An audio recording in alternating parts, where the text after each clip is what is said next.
Okay, imagine if the difference between a rookie goalie and a Stanley Cup champion wasn't just skill or practice, but something hidden in plain sight, like their eyesight.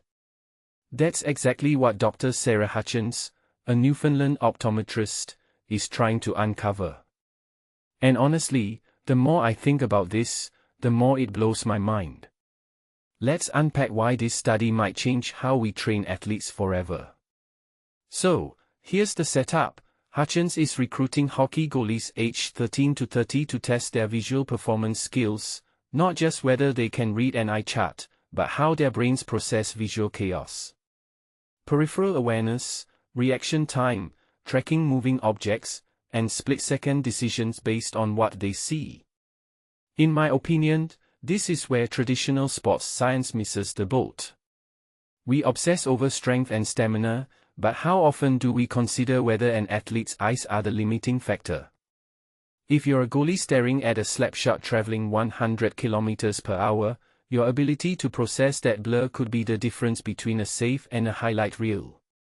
What makes this fascinating to me is that Hutchens isn't just throwing darts in the dark. She's worked with the Toronto Blue Jays, helping pro baseball players track fastballs. But now she's scaling down to local athletes, asking, do elite goalies have superior visual skills, or can these skills be trained? Let's pause here. If there's a direct link between, say, peripheral vision and save percentage, we might be looking at a whole new way to level up. Imagine minor league teams adding VR vision drills to their routines. Or parents paying for eye training clinics instead of private coaches. This isn't sci-fi, it's the next frontier of sports optimization. But here's where I get skeptical: how much of this is innate versus learned? I've watched goalies like Carey Price make impossible saves, but is that because their eyes are wired differently, or because they've trained their brains to prioritize visual cues? Hutchens' study could prove that vision isn't just passive, it's a muscle you can work. And if that's true, why stop at hockey? Basketball players reading defenses, soccer goalies anticipating kicks, the ripple effects could be massive.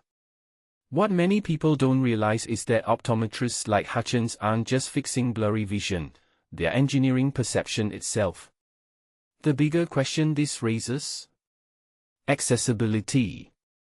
If top-tier teams already use vision tech, does this widen the gap between pros and amateurs? Or could this study democratize training by making clinics affordable?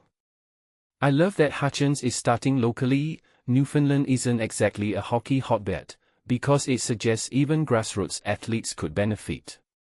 But let's not get ahead of ourselves.